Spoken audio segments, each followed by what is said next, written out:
L'immunità salvata per un solo voto, la vicenda di Ilaria Salis. Bruxelles-Roma. È finita sotto i riflettori dell'Europa per un niente. 306 voti a favore contro 305 contrari, 17 astenuti. È con questo scarto che il Parlamento europeo ha deciso, in seduta plenaria a scrutinio segreto, di confermare l'immunità parlamentare all'eurodeputata italiana Ilaria Salis, respingendo la richiesta di revoca inoltrata dal governo ungherese.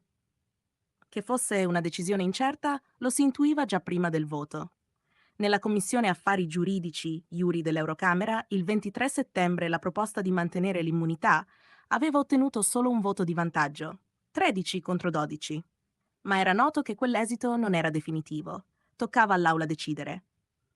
Il risultato finale, un voto così sottile, ha reso manifesto che dietro la procedura tecnica si agitano tensioni dure, calcoli politici, ambiguità e anche quei franchi tiratori che nei gruppi politici europei cambiano equilibri all'ultimo minuto.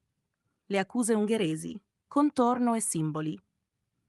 Il governo di Budapest aveva richiesto la revoca dell'immunità per Salis, sostenendo che fosse coinvolta in aggressioni commesse nel febbraio 2023 in occasione della Giornata dell'Onore, un raduno di estrema destra in Ungheria, contro militanti neonazisti.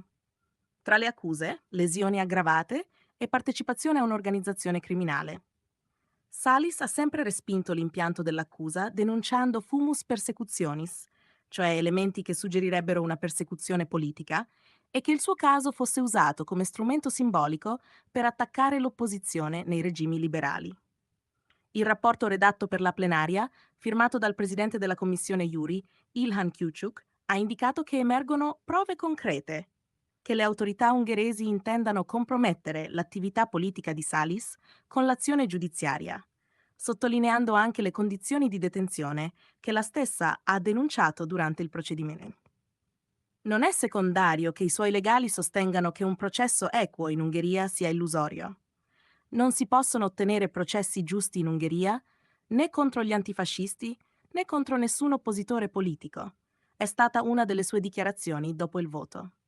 Dietro il voto, alleanze, spaccature, sospetti. Il voto segreto ha avuto un ruolo decisivo perché ha permesso a parlamentari di destra o centrodestra, contrari alla linea ufficiale del gruppo PPE o di altri gruppi, di votare liberamente o defilarsi. Repubblica rileva che nel PPE ci fossero dubbi interni e un certo malessere politico. L'eurodeputato tedesco Andreas Schwab ha ammesso che non ha nulla a che spartire con la collega, ma non ha subito un trattamento corretto e ha affermato che nei suoi ordini di partito erano evidenti conflitti di linea.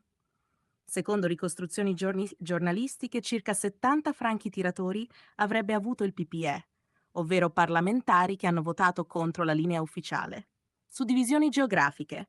Fonti parlano di una delegazione tedesca spaccata a metà e di voti divergenti anche da polacchi, rumeni e ungheresi all'interno del PPE. Nel centrodestra italiano la reazione è stata furiosa. Matteo Salvini ha definito vergogna che anche qualcuno che si dice di centrodestra ha votato per salvare la signora Salis dal processo. Nicola Procaccini, capogruppo FDI, ha attaccato: Salis è qui per sfuggire a un processo. Il voto di oggi dimostra che per la sinistra la violenza politica non va perseguita. Di segno opposto le reazioni dei gruppi di sinistra. AFS ha celebrato il voto come una bella giornata per chi crede nello Stato di diritto. I leader Angelo Bonelli e Nicola Fratoianni hanno sottolineato che Salis non ha mai voluto fuggire dal processo, ma pretende di essere processata in un contesto che garantisca i diritti della difesa.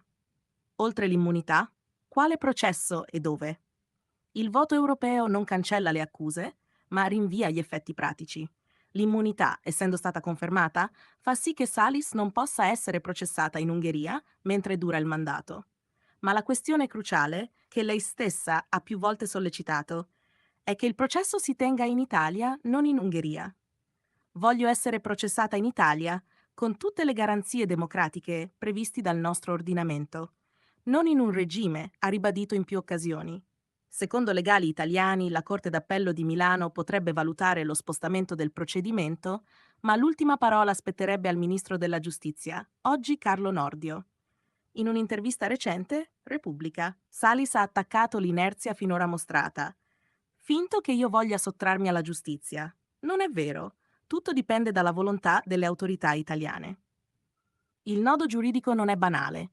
L'immunità europea non impedisce per principio l'apertura di un procedimento in Italia, specie su fatti avvenuti all'estero, se previsti dal codice penale italiano.